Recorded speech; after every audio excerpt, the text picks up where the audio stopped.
करीब एक महीने पहले 2 अक्टूबर को जब बिहार सरकार ने जातिगत जनगणना के आंकड़े जारी किए, ऐसा लगा जैसे देश की सियासत में उबाल आ जाएगा। कोई इसे मंडल पार्ट 2 बता रहा था तो कोई इसे नई ओबीसी क्रांति। जिसकी जितनी संख्या भारी, उसकी उतनी हिस्सेदारी की बात होने लगी थी। कांग्रेस और दूसरे विपक्षी दल नीतीश कुमार के नेतृत्व वाली सरकार के इस कदम में बीजेपी को हराने का मंत्र देखने लगे थे। कांग्रेस ने तो राजस्थान से लेकर मध्य प्रदेश तक सत्ता में आने पर जातिगत जनगणना कराने का वादा तक कर दिया। चुनावी राज्यों में कांग्रेस ने जातिगत जनगणना के मुद्दे को जोर शोर से उठाया, लेकिन अब ये शोर धीमा पड़ता नजर आ रहा है। चुनावी राज्यों में जातिगत जनगणना का मुद्दा कहीं गुमसा दिख रहा है। चुनावी राज्यों में अपने प्रचार अभियान की शुरुआत में पूरी शिद्दत से उठाने वाली कांग्रेस के सुर भी इसे लेकर अब नरम पड़ गए हैं।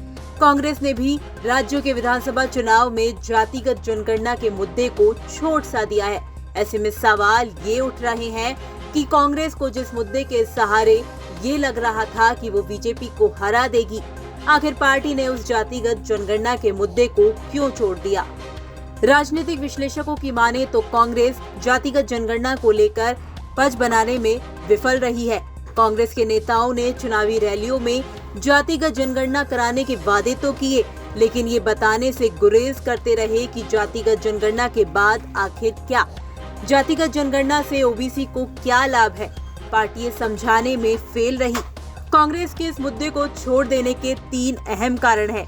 एक कारण ये है कि ओबीसी कोई होमोजीनियस वोट बैंक नहीं है। इसमें भी अड़गा और पिछड़ा की लड़ाई हो रही है। इसकी वजह से लोअर ओबीसी उदासीन है। अब खतरा ये है कि ओबीसी एक मुश्त आने से रहे। जो सवर्ण साथ हैं, कहीं वो भी छिटक कर ना चले जाएं। लोकल लीडरशिप और प्रतिनिधित्व में ओबीसी का प्रभाव, कई और सीटों पर सवर्ण मतदाताओं की निर्णायक भूमिका भी कांग्रेस के इस मुद्दे को ठंडे बस्ते में डालने की वजह हो सकती है। राजस्थान में सीएम गहलोत खुद ओबीसी वर्ग से आते हैं।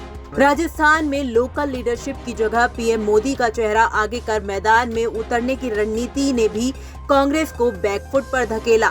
पीएम मोदी खुद को ओबीसी नेता, वंचित वर्ग से आने वाला नेता बताने का कोई मौका नहीं छोड़ते। ऐसे में कांग्रेस की अधिक मुखरता उल्टा पड़ने का खतरा भी था।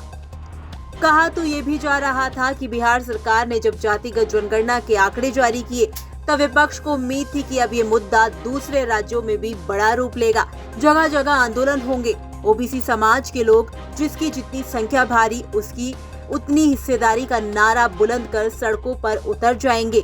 जन आंदोलन के दबाव में केंद्र सरकार बैकफुट पर आ जाएगी और विपक्ष को नतीजे में मिल जाएगा पॉलिटिकल गेन। लेकिन ऐसा कुछ होता हुआ दिखा नहीं। आपका इसको लेकर क्या कुछ कहना है? कमेंट बॉक्स में हमें लिखकर बता सकते हैं। ब्यूरो रिपोर्ट, राजस्थान तक।